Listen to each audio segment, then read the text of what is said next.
কিভাবে হারাম খায় মানুষ, ভেজাল কিভাবে দেয়, কিভাবে মানুষকে ঠকায়। সামান্য একটু কম বেশি করার কারণে পুরো ব্যবসা হারাম হয়ে গেছে। চাউলের মধ্যে পাথর দেওয়ার কারণে ব্যবসা হারাম হয়ে গেছে, হলুদের মধ্যে ইটের গুঁড়ো দেওয়ার কারণে ব্যবসা হারাম হয়ে গেছে, দুধের মধ্যে পানি দেওয়ার কারণে ব্যবসা হারাম হয়ে গেছে। কেন করে? আমার মাওলা বলে কারণ হলো এরা আসলে আমার সামনে যে দাঁড়াইতে হবে, কিয়ামতের ময়দানে আমার সামনে দাঁড়ানো লাগবে, আখিরাতে উঠবে, এই ভয় তাদের মধ্যে নাই।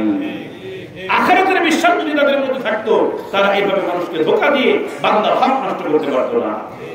ওয়াইলুল মুতাফফিফিন আল্লাযীনা ইযা তালু আলান নাসি ইস্তাওফুন ওয়া ইযা কালুহুম ওয়া ওয়াজানুহুম ইখসিরুন। যারা মাপে কম বেশি করে আল্লাহ তাআলা তাদের জন্য বদদুয়া নিজে করতেছেন, তারা ধ্বংস হোক। তাদের চরিত্রটা কেমন? কয় যখন তারা মূল মহাজন থেকে বুঝে নেয় তো ভালো করে বাইবে পরিপূর্ণ বুঝে নেয়। পাইকারি দোকানে যখন যায় ভালো করে বুঝে, প্রথম ঠিক থাকে সুন্দর আমরা ভালো করে দেখ। এরপরে যখন নিজের ব্যবসা প্রতিষ্ঠানে আসে তখন আবার কি যখন নিজের ব্যবসা প্রতিষ্ঠানে ঢোকে তখন পরিমাপ করার সময়, ওজন করার সময় পার্থক্য হয়ে যায়। 1 কেজিতে 20 গ্রাম করে কম, 1 মনে কত হয়, 100 মনে কত কম হয়, সব হারাম, সব হারাম। আমার মাওলা বলেন কেন কেন এই হারামের মধ্যে কেন ঢুকে গেলে? দুনিয়ার সামান্য সম্পদ পাওয়ার জন্য এই হারামটা খাইলা, কারণ তোমার মধ্যে বিশ্বাস নাই যে তুমি আমার সামনে দাঁড়াবা। আলা ইয়াযুন্নু উলাইকা আন্নাহুম মাবউতুন। সে কি ধারণা করে না একবার আমার সামনে এসে দাঁড়াতে হবে, পুনরুত্থান ঘটবে তার। লিয়াউমিন আযীম, মহান একদিনে, ইয়াউমা ইয়াকুমুন নাসু লিরাব্বিল আলামিন, যেই দিন মাওলা পাকের সামনে, রব্বে আলমের সামনে সমস্ত মাখলুক, সমস্ত মানব জাতি মাথা নিচু করে দাঁড়ায় থাকবে। কেন হারাম খাইতেছো? সন্তানকে ভবিষ্যৎ দিয়ে যেতে চাও, কেন হারাম খাইতেছো? স্ত্রীকে সুখে রাখতে চাও, কেন হারাম খাইতেছো? বাপ মাকে দেখাইতে যাও সন্তান প্রতিষ্ঠিত হয়ে গেছে, কেন হারাম খাইতে চাও? দুনিয়ায় দেখাইতে চাও আমি বড় সম্পদশালী। হাল আলহাকুমুত তাকাসুর হাত্তা যুরতুমুল মাকাবির।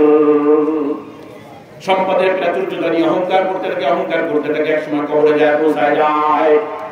যে সন্তানের জন্য হারাম খাইতেছো, যে স্ত্রীর জন্য হারাম ইনকাম করতেছো, যে সমাজের জন্য নিজেকে বড় দেখানোর জন্য হারাম খাইতেছো, ওই সন্তান কিয়ামতের ময়দানে আপন থাকবে না, ওই মা বাপ আপন থাকবে না, ওই স্ত্রী আপন থাকবে না, ভাই বোন আপন থাকবে না। আমার মাওলা এই কথাই বললেন, ইয়াউমা ইয়াফিরুল মারউ মিন আখিহি ওয়া উম্মিহি ওয়া আবিহি ওয়া সাহিবাতিহি ওয়া বানিহি। সেই দিন সন্তান পালাবে তোমার থেকে, স্ত্রী তোমার থেকে পালাবে। যে স্ত্রীকে খুশি করার জন্য দামি দামি পোশাক কিনে দিয়েছিলা, ঘুষ খেয়েছিলা, সুদ খেয়েছিলা, হারাম ব্যবসায় জড়ায় পড়েছিলা, স্ত্রীকে সুখে রাখবা, সেই স্ত্রী তোমার থেকে পালাবে। যে সন্তানকে ভবিষ্যৎ দেওয়ার জন্য ভবিষ্যতে বিশাল বিশাল অট্টালিকা বানায় দিবা, বিশাল বিশাল সম্পদের মালিক বানাবা, ওই সম্পদের মালিক বানায় তুমি যখন কবরে চলে যাবা, কবরে যাওয়ার পরে মনে করবে হায় হায় কি করলাম, কোটি কোটি টাকার হারাম সম্পদ সন্তানের জন্য রেখে আসলাম, কবরে তো আমি একা। तू तवंगर दस्ती आज मालमा इजमा काफिर शुदी अज हालमा। কবরে শুয়ে শুয়ে বাপ মা আফসোস করে, হায় হায় সন্তান কত কোটি কোটি টাকার মালিক তোকে বানায় আসলাম, কোটি কোটি টাকার সম্পদ তোর কাছে দিয়ে আসলাম, একর খেয়ে তোকে দিয়ে আসলাম, জমি দিয়ে আসলাম, বিশাল বিশাল অট্টালিকার মালিক তোকে বানায় আসলাম, আমি কবরে এসে ফকির হয়ে গেছি। এখন তো দরকার ছিল তুই আমার দিকে তাকাবি, তুই আমার রেখে আসা সম্পদ নিয়ে দুনিয়ায় এমন ফুর্তিতে লেগে আছিস।